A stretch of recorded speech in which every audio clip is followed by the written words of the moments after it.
Well, welcome once again to Why Should We Care About the Indo-Pacific, brought to you by our producer, IEJ Media, and our great sponsors at Bauer Group Asia. We'll talk more about them later on.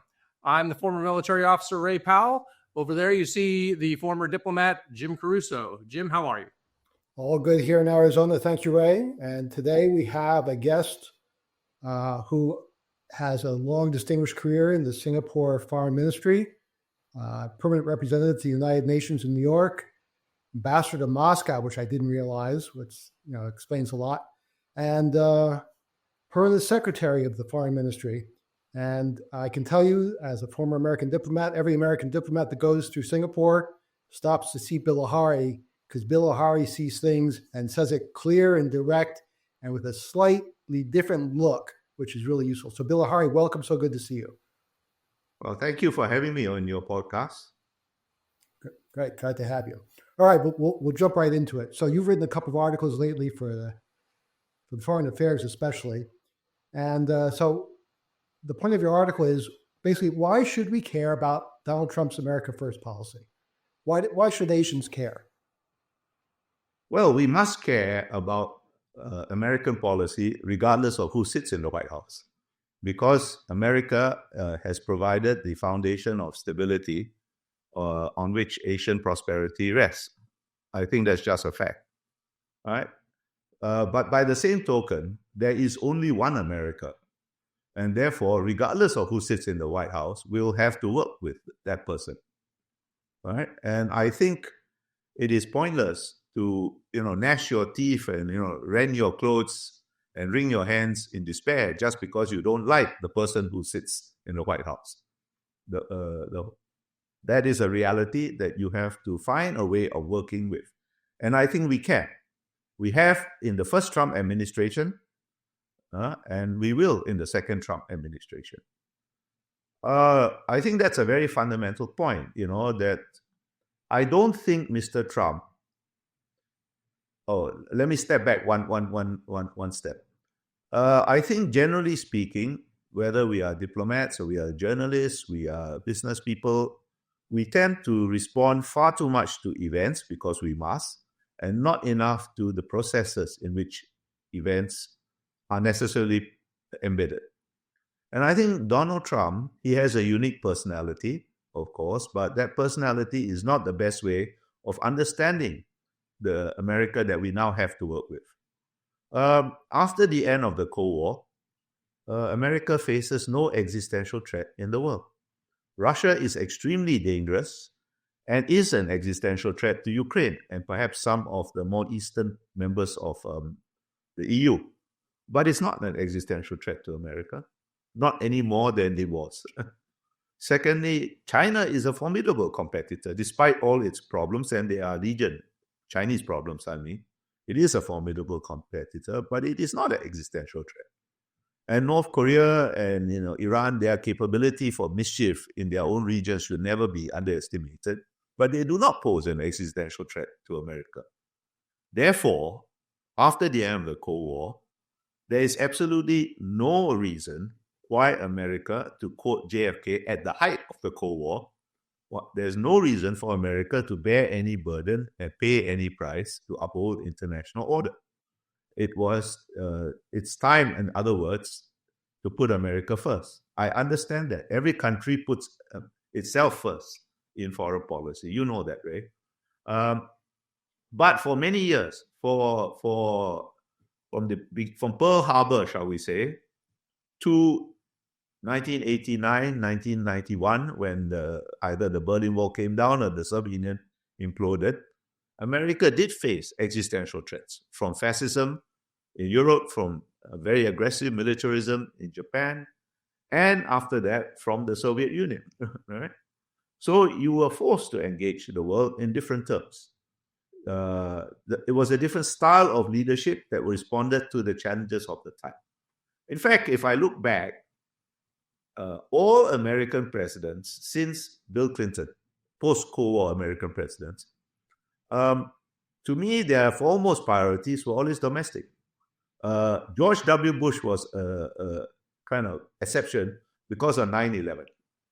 Right? So where Mr. Trump Let differs me, from I just anybody want to else. jump in Sorry. for just a Yeah. second. Sorry. Because I want to kind of, you were talking about the post Cold War order, and we have come in the foreign policy community to refer to it as the rules based order, the liberal order. And in your article, you talk about how Asia, much of Asia, views that liberal order with ambivalence. And when Asians talk about a rules based order, it tends to carry a different meaning than it does in the West. Can you tell us what you mean by that? What is the Asian meaning of a rules based order? And is a rules based order important to Asians? Yeah, I think a rules-based order is important, but the question always arises: whose rules? How do you interpret those rules? Which rules you place emphasis on? Now, we may use the same words, and I think most of Asia does use those words, rules-based order, but we may not mean exactly the same thing. I think Asia is an extremely diverse place, but I think that broad statement that we use the same words but we don't exactly mean the same thing holds across this vast and diverse continent. I just talk about Singapore, right? As an example. When we talk about rules-based order, we place far more emphasis on the economic rules than the political rules. And when we talk about the political rules, we place far more emphasis on the rules that govern relations between states. That's why we took a strong stance against the Russian invasion of Ukraine, for example. But we disagree with interpretations of that rules that say that because you have these rules, country A or B or C, have a right to interfere or to have a say in how you order your internal affairs. On that respect, I think much of Asia, not all of Asia, their basic attitudes would be much more aligned with China. So we may use the same words, but we place different emphasis on different rules. And even when we talk about the same rules, we may interpret them in different ways. And I think that's just a fact. Is this related to values when we talk about sharing values? And we don't really share. We share some values. For example, I think most of Asia, minus China and North Korea, would believe in democracy as a value, but we have different versions of democracy. Right? Our version of democracy, in America, the right to free speech is near absolute. If you have a hierarchy of values, that will be at the very top or close to the top. But in a country that is a multiracial country, a multi-religious country, and a small place like Singapore, we cannot place we do believe in free speech, but we believe in clear limitations to free speech. You can't use your right to free speech to denigrate another religion, to denigrate another ethnic group. That is one sure way to get into trouble. So some of the things that are the day-to-day discourse in America would get you into serious trouble in Singapore and some other countries in Asia. And I think this is just a fact. So you also say in your article that some of Trump's actions during his first term suggest that his emphasis on peace through strength aligns with the instincts of many Asian governments. What is it about peace through strength that appeals to or aligns with Asian instincts? Well, first of all, the kinds of challenges or threats, and I'm talking about the geopolitical domain here, not so much economics. We can talk about that later if you like. Whether it's the maritime disputes in the East China Sea or the South China Sea or the Taiwan Straits or in the Himalayas in the case of India, these are what I would call hard power issues. And you can only deal with these issues with strong deterrence, complemented by diplomacy, of course.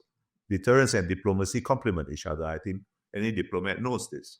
So you can't do it by making nice speeches, or you can't do it by appealing to a rules-based order, because different people have different rules or different interpretations of rules. So you need to have that foundation of strong deterrence. And I think Mr. Trump does understand that, maybe instinctively. For example, I think he dealt with North Korea much better than his predecessor, Mr. Obama, who basically did nothing for 8 years and called it strategic patience. But strategic patience was so patient, it allowed North Korea to develop a nuclear capability and a missile capability.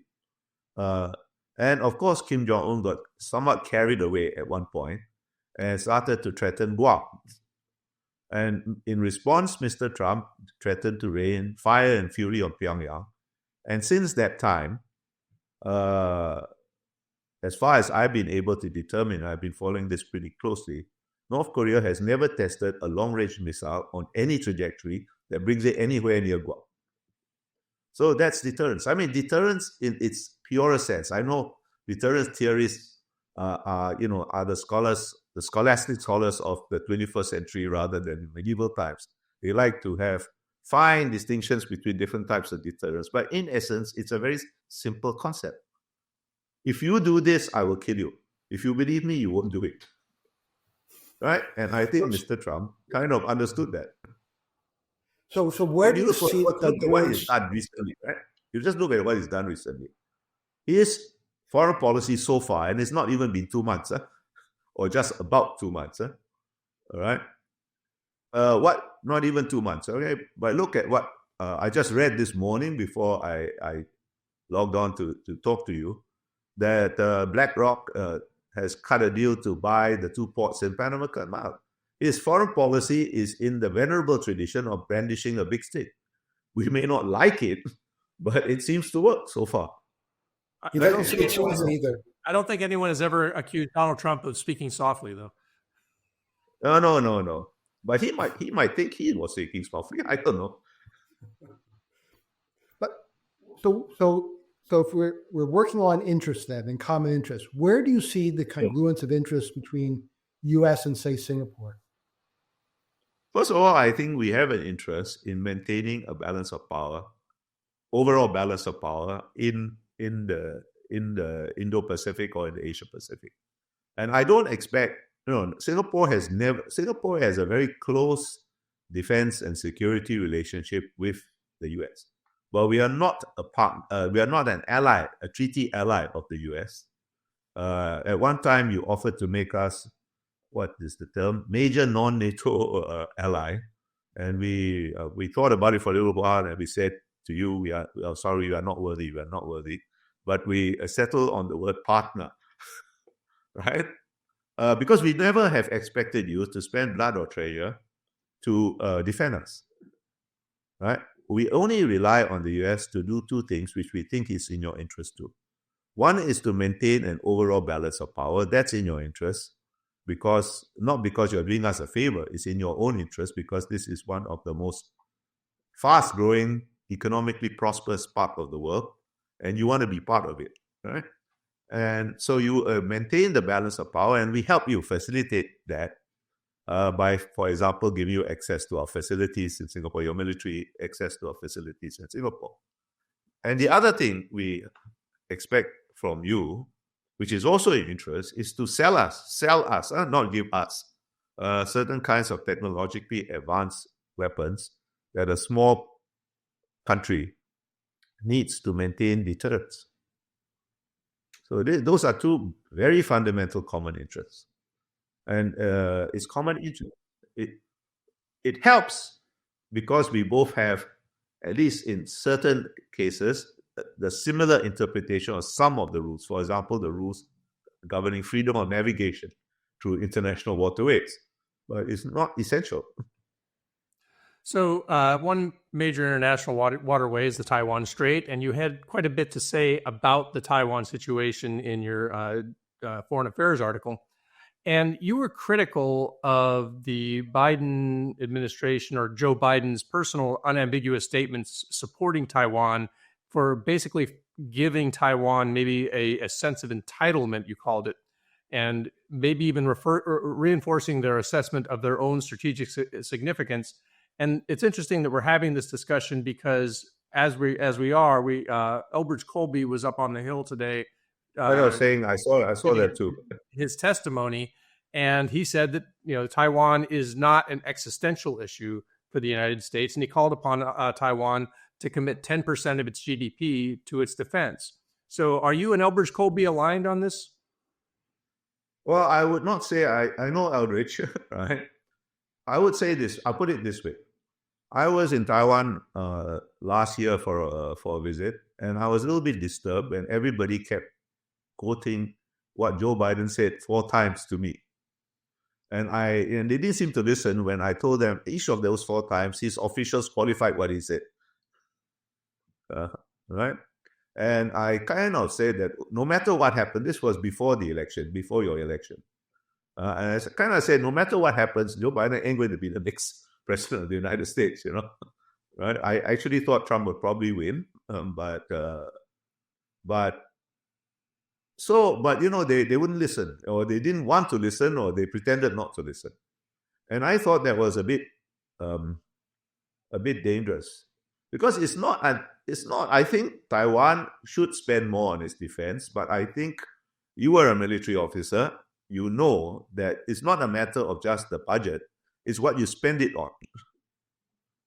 And many people have told me they are not spending it, or not enough of their budget, on the right stuff. Right?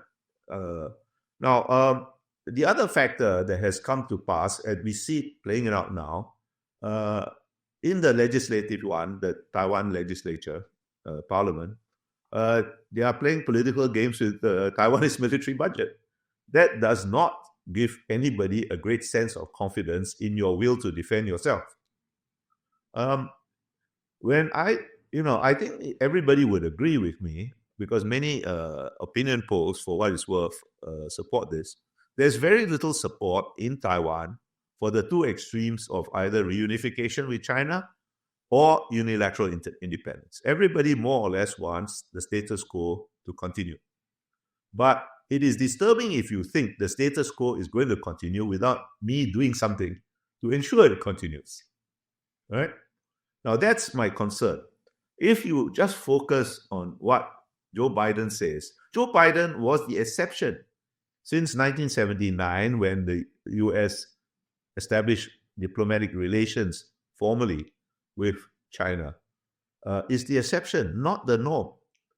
Mr. Trump and Mr.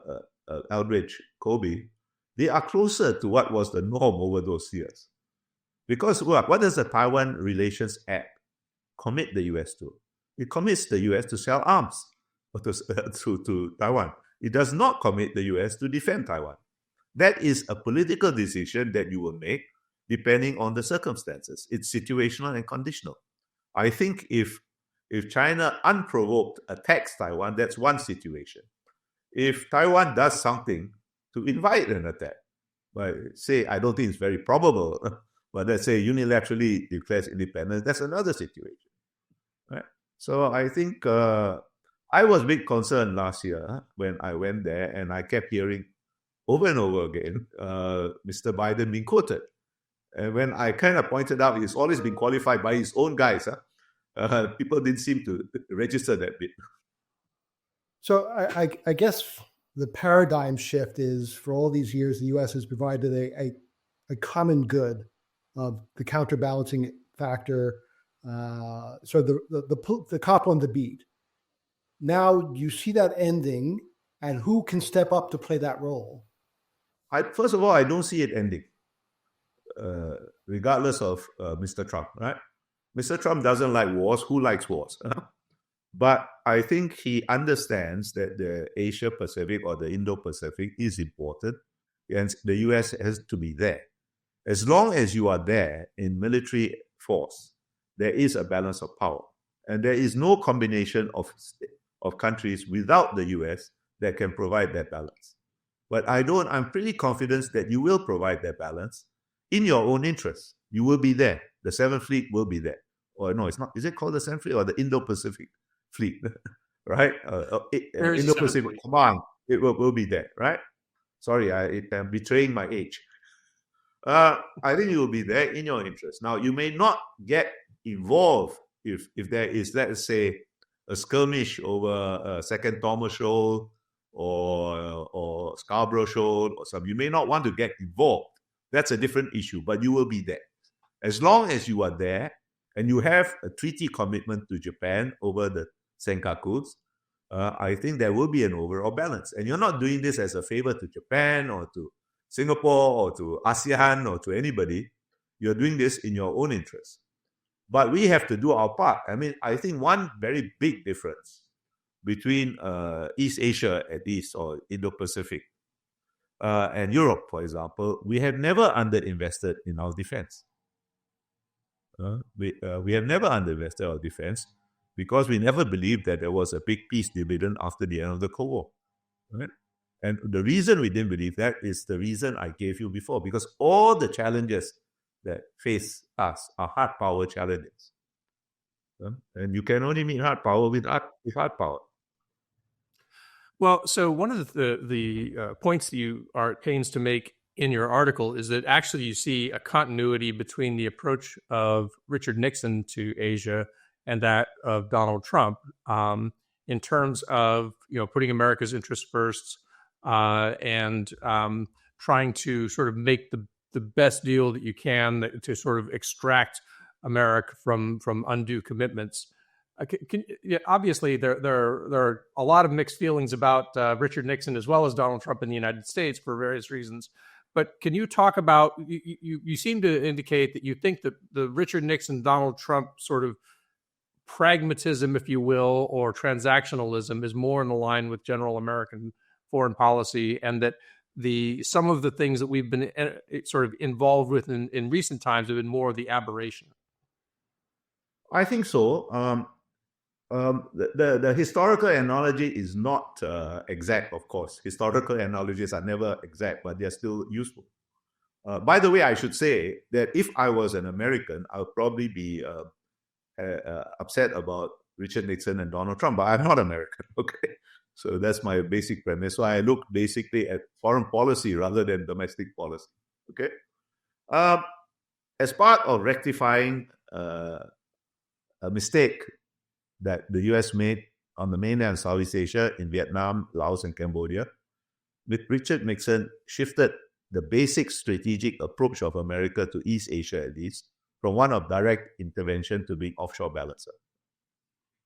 Right? Because it was a realization not only that the Vietnam War was not winnable, but it was not necessary to win it.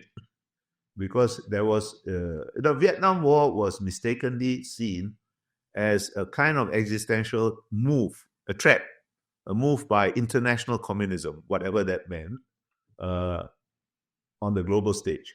Whereas it actually was a civil war between two variants of Vietnamese nationalism, right? So that is nasty. It is very important to the Vietnamese, but why should Americans care if it is not an existential threat? So Richard Nixon shifted the basic strategic posture. No more direct intervention, but offshore balancing. I'll provide the overall nuclear umbrella for the whole region, right? And it has helped. Whenever people tell me America is inconstant, unreliable, I said yes, because you change everything every 4 years. But in this respect, you have been very constant for 50 years. Right? Acting as offshore balancer. And because of what I said, because you face no existential threat anywhere in the world, this is going to be the future of American foreign policy. It is not a retreat, but it's going to be, you're going to be far more discriminating about whether and how you get involved in any region of the world. Now, that is, I think, fundamentally Donald Trump's approach. He's not an isolationist. Look what he has done or said on Panama, on Greenland, even on Canada. Now, those are not statements of an isolationist, right? Whether he means it or not is another issue, right? But those are not statements of an isolationist. But, it's a statements of that he has a particular view of the world. I don't wish to commit troops because why should I? But doesn't mean I don't have any interest. And I have a big stake. I love brandishing it, and so far, at least I got my way. Now, that kind of very transactional approach aligns to what I said also, that Asia, generally speaking, has dealt with the US much more on the basis of common interests rather than common values. That aligns more neatly with Mr. Trump's approach than any other approach. In other words, if you want us to do something, we'll calculate the costs and benefits. And if it's something that only America can do, right, we'll do it. If it's something that where American participation is kind of optional, then we'll calculate the costs and benefits of whether we want to get involved. Now, in this respect, I keep telling people, Mr. Biden is extremely consultative, but he was not consulting anybody. Hey, how's your family doing? How's the son, the daughter? Have they graduated yet? He's consulting you to see what you were prepared to do to help him advance American interests. That's why I call it polite transactions. Where Mr. Trump differs sharply is he thinks America has no need to be polite. And unfortunately, he may not be wrong. Look, Europe is incapable of deterring Russia without the US at its back. And having the US at its back will come at a price. Only part of the price has been revealed so far. You better spend more on your own defense. Asia, all combination of Asian allies and friends, are incapable of balancing China without the US at our back. And that will come at a price too. And since in this particular case, it is indispensable, we'll just have to pay the price or find a way. Or, so the price is likely to be on trade, right? It's going to be... Price is on trade, then okay, we'll have to pay the price. Trade. So we'll have to pay the price. Says I can put allies... No, sorry? So he's going to ask for trade remedies to correct the trade deficits the U.S. runs with most of Asia. Is that something we'll have to buy more? Well, Singapore, you have a trade surplus with Singapore. Anyway, we're a small player in this respect, right? But for people with large deficit, with large surpluses with the United States, I mean, where the U.S. runs big deficits with those countries, they will have to buy more, and they have already begun to say so. Taiwan has just announced a huge new investment by TSMC, right? I think the Ishiba, where he met Trump, promised to buy more LNG and other things, and you're going to see more of that. And good. I mean, we're not going to buy things that we don't need, but America has a lot of things that we do need. So, given Trump's impolite style, as you might say, does impoliteness not carry a cost when dealing with Asian leaders? Or is it simply that Asian leaders are savvy enough to know how to talk to Donald Trump in a way that he doesn't sort of veer into the impolite sort of style that he has with European leaders? I think Europe, every American president since Bill Clinton, post-Cold War, has told Europe more or less the same thing. You need to spend more on your own defense. Stop free riding. But most have been so polite that the Europeans just disregarded the whole thing. Donald Trump got their attention. And I think most Asian leaders will take a lesson from that meeting with Mr. Zelensky. Was it 28th of February? Yeah, 28th of February. Where I think, I saw the clip, right? First of all, I've never seen a press conference take place in the Oval Office. Or very seldom. I can't recall one, right? And this was a very long press conference, about almost an hour, if I'm not mistaken. Right? Normally, you go outside to the Rose Garden. There are two rostrums. Your president makes a statement. The visitor makes a statement. You take a couple of questions, and it's over. Very scripted. I think Mr. Zelensky was ambushed. Right? And, and it was, I understand and I sympathize with him for losing his temper, but it was baited. He was baited to lose his temper, and people should take a lesson from that. Right? And I think we will. Do you see an opening for China and Trump to make some sort of grand bargain? No, I don't think they're going to make deals, huh? Mr. Trump is a deal maker to the marrow of his bones, and he believes there's no one better at it, right? But if you're talking about grand bargain where you throw trade, you throw Taiwan, you throw South China Sea, East China Sea into a basket, I don't think that is very... I can't say it will never happen, but I think it is highly improbable for a very simple reason. Mr. Trump loves to make deals. He thinks he's the best at it. But much as he loves to make deals, he loves to win and be seen to win much better, much more. That's very important to him. Now, if we make a grand bargain that will in effect concede East Asia to China, it's going to be seen as a clear lose for America. And Trump doesn't want to be seen as a loser, particularly not one that was bamboozled by China. So I think that's not. I think he will more likely make deals with China on trade-related issues, and then present them as huge wins. Right? I think we shouldn't prejudge it. At least I don't prejudge it, because there may be opportunities for Singapore and other countries in those deals. We shouldn't say that those deals are necessarily going to. Those deals will be based on the principle of putting America first. That's for sure. Right? But I don't prejudge it that means it's necessarily bad for the rest of us. In those deals, there could be opportunities. I don't know what they are, because we don't know what those deals are right now. But let's not prejudge the issue. Wait and see. Well, Bilahari Kausikan, I cannot let you go without asking you about ASEAN, because you have the greatest ASEAN quote I have ever heard. And that is the one in which you talk about the fact that ASEAN is not a horse, it's a cow. And that a cow is a very useful animal, but we should stop trying to expect it to be a horse. So I'm going to ask you two things. What did you mean then that ASEAN is not a horse, but a cow?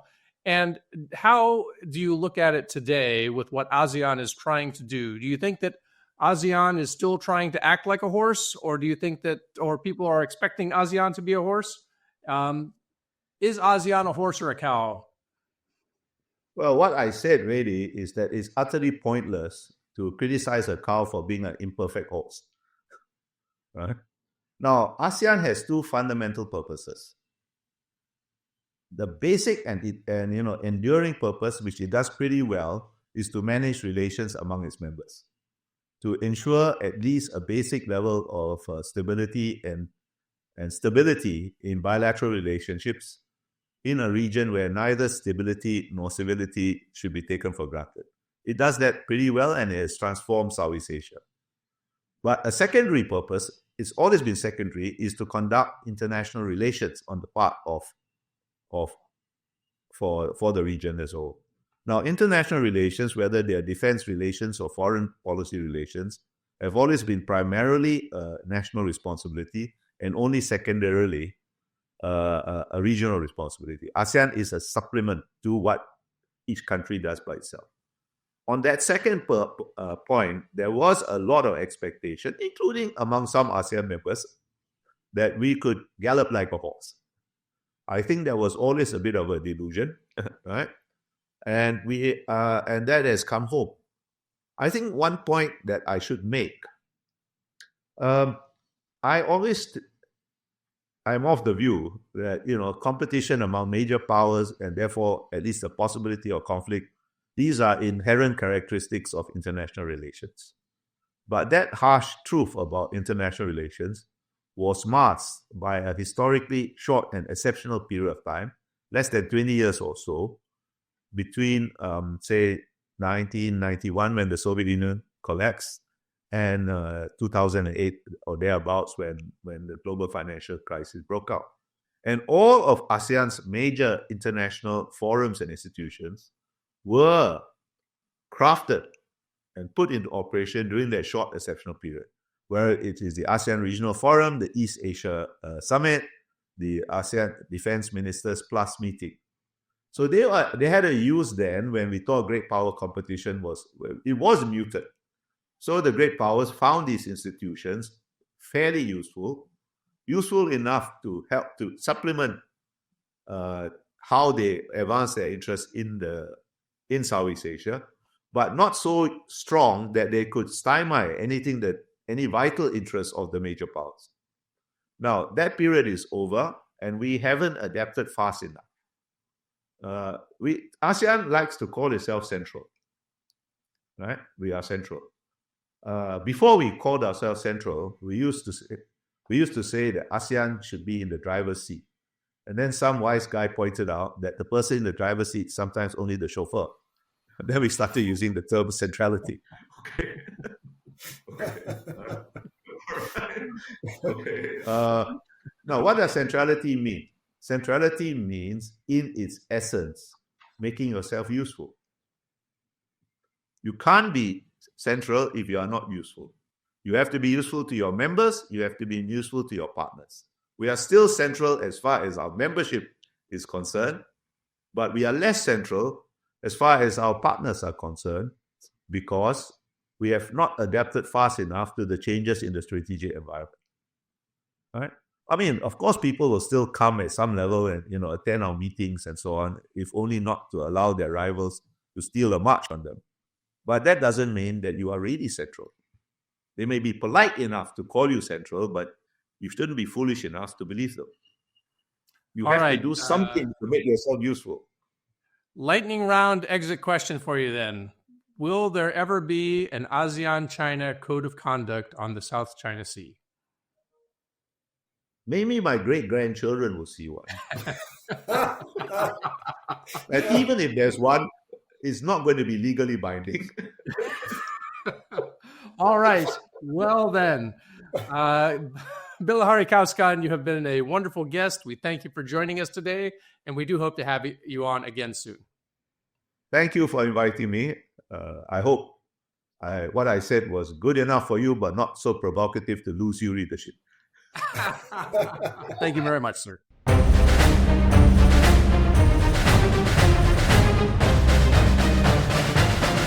And our podcast, as always, is sponsored by Bauer Group Asia, a strategic advisory firm that specializes in the Indo-Pacific. Bauer Group applies unmatched expertise and experience to help clients navigate the world's most complex and dynamic markets. My co-host, Jim Caruso, is a senior advisor with Bauer Group, and you can find them at their website, BauerGroupAsia.com. Well, Jim, I have always wanted to talk to Bilahari just because, if for nothing else, because of that wonderful quote he has about ASEAN, because I think it's just so descriptive. And he does have a way with words. He has a way of just sort of putting things in perspective. And as we're having this conversation right now, it's early March. As he indicated in the discussion, we had just wrapped up this very dramatic meeting in the Oval Office with Volodymyr Zelensky. And I will say that amongst many of us who watch foreign policy very closely, there has been a fair amount of catastrophizing about the direction that we seem to be headed. But he definitely has a much more nuanced view on all of that. Well, he does. He has a sort of traditionalist view of foreign policy and international relations from the old Athenian Thucydides line about great powers do what they want and great little powers suffer what they must. And he basically thinks we're back to that. So it's sort of, all right, now we got to deal with that. Well, for those of us who relish the idea that the country that we serve for so long is a force for good, and we want to see them do good, right, moral things all over the place.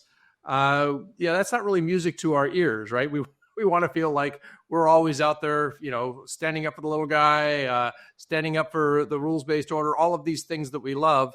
And I kind of want to think that we're still going to keep doing that. It may just be in the face of some very strange rhetoric. Well, it'd be nice if we started aid again. And I would argue that aid helps create more stability in countries. Stability is good for a power like ours, which likes things pretty much as they are. Dealing with allies and partners in a way that they want to work with us. I think after 9/11, what was the only time the NATO Article 5 was implemented?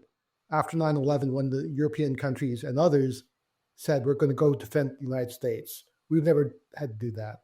Now, if we're throwing all that away, we're on our own. Yeah. So that's my problem. Yeah. I guess I tried to sort of take deep breaths after each of these things, right? And, recall that, the arc of history does not go in a straight line. It moves back and forth over time. And so we're in a particular moment, and some parts of this particular moment we may look back and say, actually, some of these things were necessary. Maybe we don't like the way that they happened, but the fact that they happened, some of them may have actually, been things that needed to happen. So, maybe we did need to sort of take a hard look at where the aid was going and how it was getting out. Maybe we did need to take a look at, the kinds of assurances we were giving, and were they leading our allies and partners into complacency? Now, I will say I'm not a fan of roller coasters, and that seems to be what we're on right now. Well, also, if this is a true paradigm shift, if we're really going to change how international relations are conducted and the role of the United States in the world, historically, when there's a paradigm shift, that's not a good time, because the great powers are out there saying, oh, well, how far can I stretch my elbows now? And little powers are trying to figure out what their roles are. And things, more often than not, historically, go bad. So I'm just hoping we're not in that period. All right. Well, so that we do not end on that note, you need to tell me a story. Well, it's not so much a story as the fact that Bilahari, all you have to do is say the name Bilahari, and it's like saying Cher to diplomats. He sings? He doesn't sing, but you heard him. He speaks in poetry. And literally everyone wants to go see Bilahari if they go through Singapore. Every American diplomat, every foreign diplomat. And it's also amazing to me that this little country of 3 million people has such outsized influence, whether it's Lee Kuan Yew being the great wise man of Asia, who American presidents would go and seek his advice. Secretaries of State would go see people like Bilahari. It's an amazing testament to the serious thinking that goes on when you are little and have to really think deep thoughts to figure out how you're going to navigate the world. Maybe that's why he's not so worried. And a little country that has done it with such astonishing success. Yes. I would note their GDP per capita is higher than ours. By a good margin. Yeah. All right. Well, Jim Caruso, it's always a pleasure to talk to you, and it's always a pleasure to see our producer, Ian Ellis Jones. We thank him and IEJ Media for producing our podcast, and we congratulate Ian on yet again getting lots and lots of attention from some of his recent geopolitical graphics that he's been putting out on the Taiwan situation. So congratulations, Ian. You can follow him and see all those cool graphics at Ian Ellis Jones on X. And if you enjoyed this podcast, you should subscribe and follow. You should certainly go back and listen, because we talked about Elbridge Colby and his recent testimony. We did, in fact, interview Elbridge Colby last year during episode 11, Why Should We Care About America's Defense Priorities? So if you're interested in what the number 3 person nominated for the Pentagon thinks about America's defense priorities, you should go back and listen to episode 11. You can certainly follow us on social media, X, Blue Sky, LinkedIn, YouTube, all of that stuff. And you should email us if you have specific things that you'd like us to respond to. Indo-Pacific Podcast@gmail.com. Of course, as always, we want to thank our great sponsors at Bauer Group Asia. Visit them at BauerGroupAsia.com. Tell them that we sent you so that they will continue to sponsor your favorite podcast. Jim, Ian, it's Ray. Thanks, guys. Talk to you soon.